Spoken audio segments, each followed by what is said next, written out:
The next piece we're going to talk about in our unit here is the idea of rotational kinetic energy. So any object that is rotating, meaning it has an angular velocity, is going to have rotational kinetic energy. And this would be in addition to any linear or translational kinetic energy that the object has.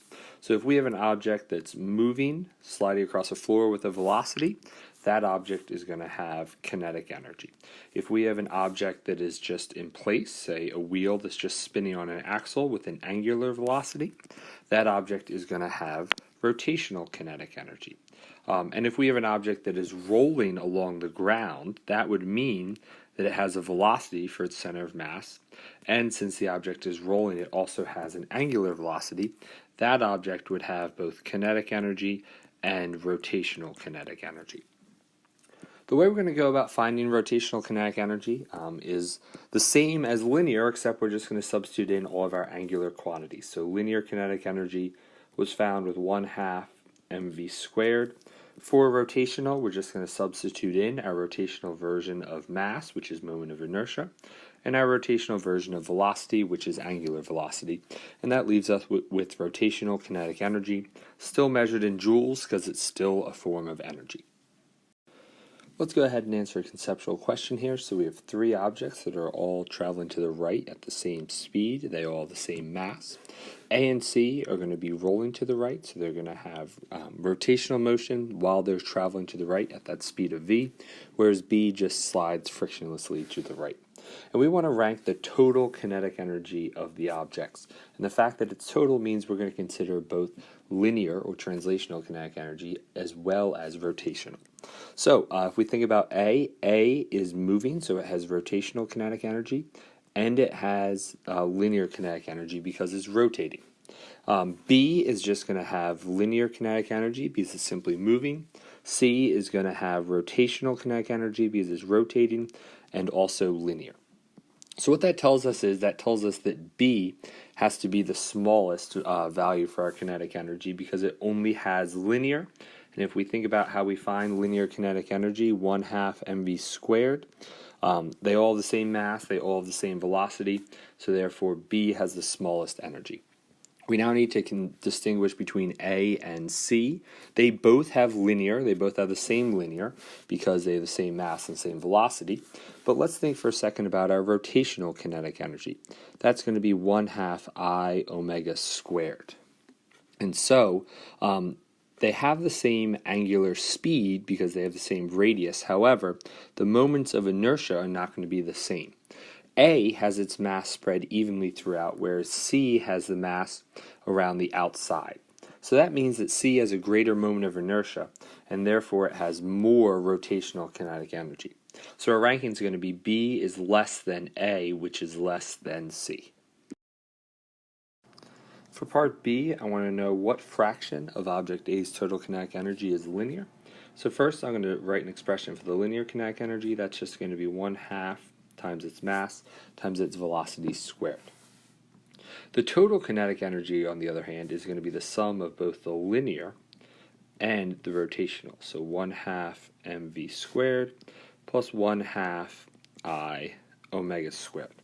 And we're going to ultimately figure out what fraction of this is that linear piece, but this doesn't really work too well here because we have that I, we have that omega, so let's go ahead and do some things. So the first thing we can do is we can go ahead and plug in for our moment of inertia. We know that moment of inertia is going to be 1/2 mr squared. We're given that up here. And the other thing we can do, because we ultimately want to get what fraction is our linear, we ultimately want to have v in there so that eventually can go away, is we can link our linear velocity with our angular. And the way we can do that is we know that v is equal to r omega, so that means that omega is going to be equal to v divided by r. And so I'm going to plug that in right here, and that whole thing is squared. So when we square that term, what it really does is it becomes v squared over r squared, because we need to square both top and bottom. So that means that these r squareds are going to ultimately cancel out, and what I'm left with is my total kinetic energy is going to be 1/2 mv squared plus 1/2 times 1/2 is 1/4 mv squared. That's all that's left. So I end up getting my total kinetic energy here is just going to be equal to 3/4 mv squared. Now that I have that, I can figure out what fraction of that energy was that linear kinetic energy. So to get that ratio, I'm just going to do 1/2 mv squared divided by 3/4 mv squared. The m's cancel out, the v squareds cancel out. 1/2 divided by 3/4 is really multiplied by 4/3, and when I ultimately solve that out, I end up getting that 2/3, when I simplify, of the object's kinetic energy is linear. The remaining 1/3 is going to be that rotational kinetic energy. Alright, so let's think about how this fits into the bigger picture. Rotational kinetic energy is just another form of kinetic energy that we need to consider, but everything else about it from a conceptual standpoint is the same. Okay, and so that means that this equation, E initial plus work equals E final, is still very much valid and still very much an important part of what we want to do with energy. Okay, and so we're still going to be coming back to this. We just have one more type of energy that we need to consider. Before we go about applying that equation, we need to talk about one quick thing with friction and work. When an object is rolling smoothly, and we talked about this when we did forces and torques, it means that static friction is providing the torque to make it roll, okay, to make it accelerate angularly. Since the object is using static friction, that means it's not slipping, sliding, or moving at that point where it contacts the ground, and that means that no work is done by friction. Because we don't actually have, if we think about our equation, f delta x cosine theta, we don't actually have a displacement. I realize that the object as a whole is moving, but the part that's in contact with the ground is not moving relative to the ground. There's no displacement over which that force of friction is exerted, and therefore no work is done by friction. What ultimately ends up happening is that frictional force creates a torque, okay, that ultimately gives the object rotational kinetic energy. So it matters that there's a force of friction, but we're not going to think of it as work. We're going to think of it as rotational kinetic energy instead. All right, for this next practice problem here, we have two spheres that are starting at rest at the top of a hill with a height of h here. They're both going to roll down the hill, and they're rolling smoothly. That's a key piece to this. Which means that no work is done by the force of friction. Okay, we talked about that on the last page. And we want to think about their energy that they have at the start and the energy that they end with. Okay, and they are identical. That's another key piece here. So initially, they're both at rest. They're both at a height, so they're going to have gravitational potential energy. I'm going to say that it's 5 bars worth here. Again, it's kind of up to you exactly how many you draw, but I'm going to do 5. They're then going to roll down the hill, and when they get to the bottom here, we know that they're going to have kinetic energy and rotational kinetic energy. But we need to take this one step further because we want to consider the moment of inertia of each and how that ultimately affects it. So, thinking about rotational kinetic energy. Rotational kinetic energy is 1/2 I omega squared. So an object with a greater moment of inertia is going to have a greater rotational kinetic energy, assuming it's traveling at the same angular speed. If we look at our two equations here for moment of inertia, we see that the solid sphere has 2/5 in front of it, but the hollow one has 2/3. And so that means that the solid sphere has a smaller moment of inertia than the hollow sphere.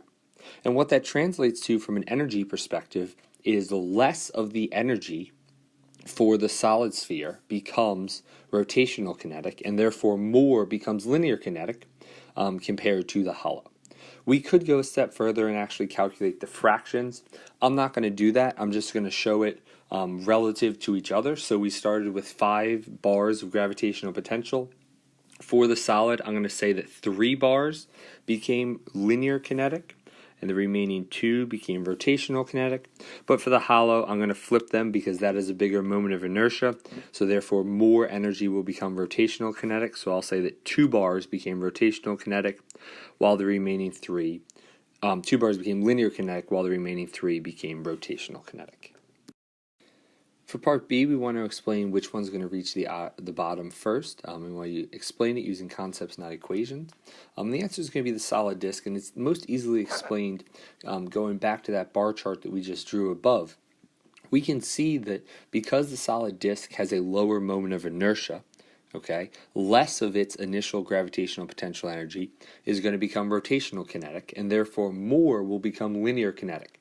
Since more of the energy becomes linear kinetic energy, that means that it's traveling at a greater velocity at the bottom, and therefore it will get to the bottom first because it gains more speed. For part C, we want to go ahead and derive an expression for the velocity of each at the bottom of the hill in terms of h and fundamental constants. So let's think about what's happening energy-wise. We had our energy bar chart before, and we saw that it was gravitational potential energy becoming kinetic and rotational kinetic. So I'm going to start with the solid one, and I'm going to set up E initial plus work equals E final, our big equation from the energy unit. So energy-wise, we start with gravitational potential, no work is done, and we end with kinetic and rotational kinetic energy. We can substitute in our equations for each one of those energy types here. So it's going to be mgh equals 1/2 mv squared plus 1/2 I omega squared. Two substitutions we can make now, since we're ultimately looking for the velocity, the linear velocity. We can assume that's what it's asking for.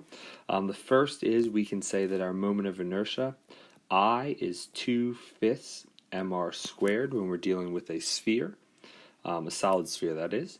And our angular speed, omega, is going to be given by v over r, which means omega squared is going to be v squared over r squared. So when we make those two substitutions, you're going to see a lot of things are going to cancel out, and this is going to actually work out quite nicely.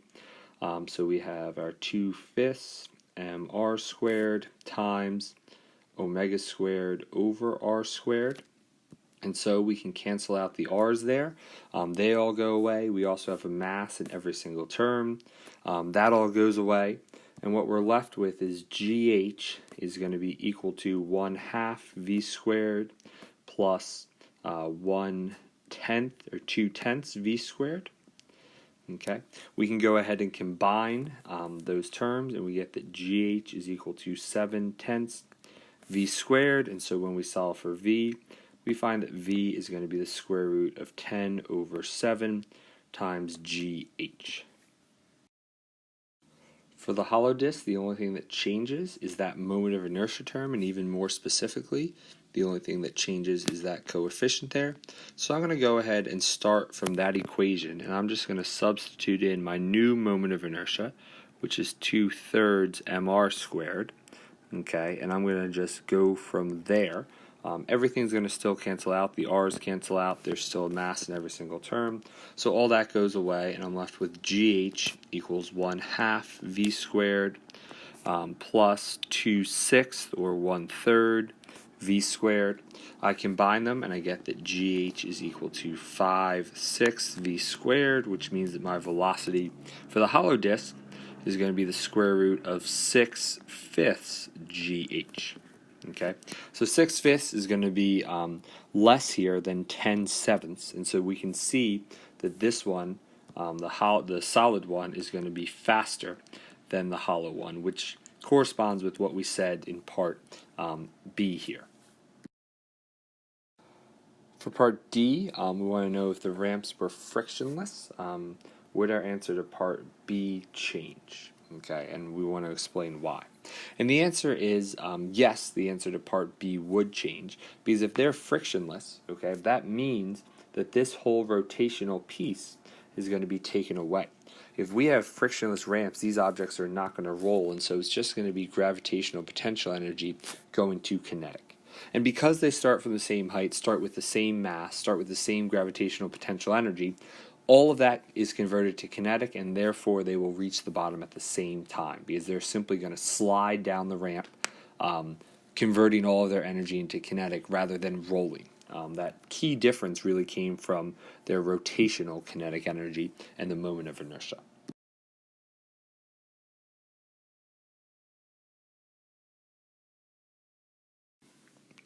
We have one more practice problem here. And so for this one, we have a solid sphere with a radius of r and a mass of m. all right, is mounted on a frictionless axle as shown. There's a string wrapped around its equator, its center, that goes over a massless frictionless pulley, and is connected to a block here with a mass of m. And what we want to do is we want to derive an expression, right? This is released from rest. We want to derive an expression for the velocity of the hanging mass when it's fallen a distance of x down to here. And so we're going to do this from an energy perspective, which might sound a little bit weird because we have done some of these with forces, but we can also do it with energy. So what we really want to think about is initially we have gravitational potential energy, and that's going to be transferred to kinetic because the block itself is going to be falling, and rotational kinetic because the sphere here is going to be rotating. So we're going to go to our big equation for energy. We know we're starting with gravitational potential here when we're talking about the box itself. It starts at some height. And so we're going to start with mgh for the box. And then we're going to transition that into kinetic energy for the box. So 1/2 mv squared, and also rotational kinetic energy for our sphere. All right, so it is two different objects here. The box itself has the linear kinetic energy that we see down here. The sphere is going to have the rotational kinetic energy that we see here. We can go ahead now and fill in the things that we know here. So for our sphere, its mass is m, starts at a height of x above the ground, or at least that's how far it falls. So I'm just going to say that's the height and say it ends at a height of 0, equals 1/2 mv squared, plus 1/2, and here's where we make some substitutions. Our sphere has a moment of inertia of 2/5 mr squared, so I can plug that in. And the masses happen to be the same here, the mass of the sphere and the mass of the block, so I can make them both be m, although that wouldn't always be the case. The other thing I can think about is I can link my linear and angular speeds because of this rope. All right. So if I think about the overhead view here for my sphere, all right, and the rope linked to it, that rope is wrapped around the outside edge of the sphere at a radius of r. So whatever the linear tangential velocity of the sphere is, that's going to be linked to my angular velocity by v equals r omega. So I can say that omega is just v over r, which means omega squared is going to be v squared over r squared. So I can go ahead and make that substitution into my equation as well.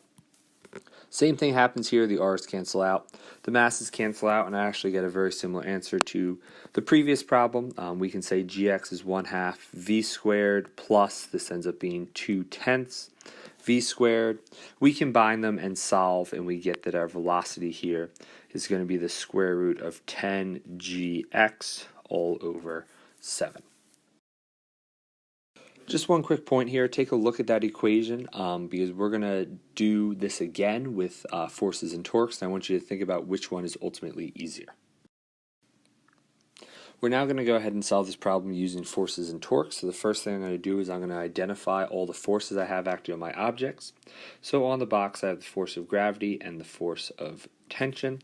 On the sphere I have the force of tension and some vertical forces here, some normal force supporting it, some force of gravity going down, and actually there's some force on the axle preventing it from moving. But the one that I really care about here is the one that ultimately provides a torque, which is the force of tension. I'm going to go ahead and set up my F equals ma for my hanging object. Okay, keeping in mind that it's accelerating down, I'm going to say Fg minus Ft equals ma. And I can plug in for Fg, so it's just going to be mg minus Ft equals ma. I'm also going to set up an equation here for my torques, thinking about the torques acting on that sphere there. So sum of the torques equals I alpha. I know the only torque I have is from tension. I can substitute in for my moment of inertia, which is 2/5 mr squared times alpha. Two things I'm going to substitute in for now. First, I'm going to say that my torque is going to be R times the force of tension times sine of 90. We will assume that it's pulling perpendicularly, or tangentially I should say. That's equal to 2/5 mr squared. And I'm going to substitute in for alpha and say that alpha is A over R. And so this is going to be times A over R. One of the r's cancels out here, the other cancels out there. And what I end up with from this equation is that Ft is going to be equal to 2/5 ma. I can go ahead and plug that in to my F equals ma equation over here. And so what I'm left with is mg minus 2/5 ma is equal to ma. I can bring that over to the other side and cancel out my masses here. So I can say mg is going to be equal to ma plus 2/5 ma, which is really 7/5 ma. Those m's cancel out. And when I solve for my acceleration here, I find that my acceleration is going to be 5/7 times g, the acceleration due to gravity. Now that we know the acceleration, we want to derive an expression for the velocity after it's fallen a distance of x. And for that, I'm going to set up kinematics, and it's just going to be linear kinematics since I'm worried about the block itself. We know that block is starting from rest. It's falling a distance of x, and I'm just going to stick with down being the positive direction here and make that x positive and also leave my acceleration as a positive 5/7 g. And so if I want to find my velocity there, I can do my vf squared equals vi squared plus 2a delta x equation. So vf squared is going to be equal to 0 plus 2 times 5/7 g times x. When I go ahead and solve for that final velocity, I get the square root of 10gx over 7. Exactly what I got before, but I think this is probably a little bit more work than what I had to do before. As we've said many, many times, energy is easier, so if you can do energy, that's usually going to be the easier way to solve the problem, and it's going to save you some time and energy on a test or something like that.